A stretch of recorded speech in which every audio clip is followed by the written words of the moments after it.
марқұмдардың жақындарына көңіл айтам. Эми урматтуу депутаттар, мен министрлер кабинетінің өкіліне қарылайын додам.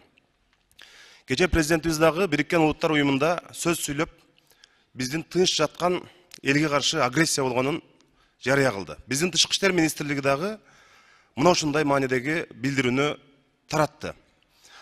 Эми биз жөн гана ушуну менен жыл сайын ондогон адамдарыбыз өлүп кетпеш үчүн биз аларды экинчи мындай кол салууга барбай тургандай кадамдарга барышыбыз керек. Бул эмне? Эми гуманитардык жардам, кан тапшыруу жана башканын баары жакшы. Бирок биз чоңураак нерселерди жасашыбыз керек. Өзүңөр билесиңер, эл аралык кылмыш соту бар. Рим статусу деп коет.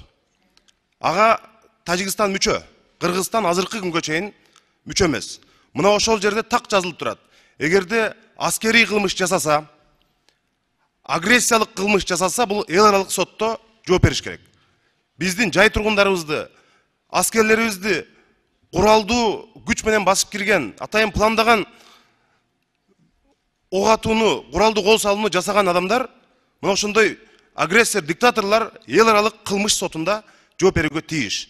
Мына ушу Рим статутун, урматтуу Алмаз Акынжанович, буга чейин менин билишимче жарандык коом киргенде дагы президент макулдугун берген экен. Мына эмне үчүн ушул Рим статусун алып келиңиздер, парламент жактырып берели. Мына алар ошол жерде кылмыш, эл аралык кылмыш сотунда жооп бергидей болсун. Анткени ол жерде эл аралык кылмыш сотунун талабында жазылып турат. Эгерде аскерий кылмыш болсо, агрессиялык кылмыштар болсо, жөнөкөй жай тургундарга аскер адамдары ок атса, басыптырып кирип, жанагындай гражданский объектилерге ок атса, мына эл аралык кылмыш сотунда жооп берет деп. Рим статутун алып келиңиздер.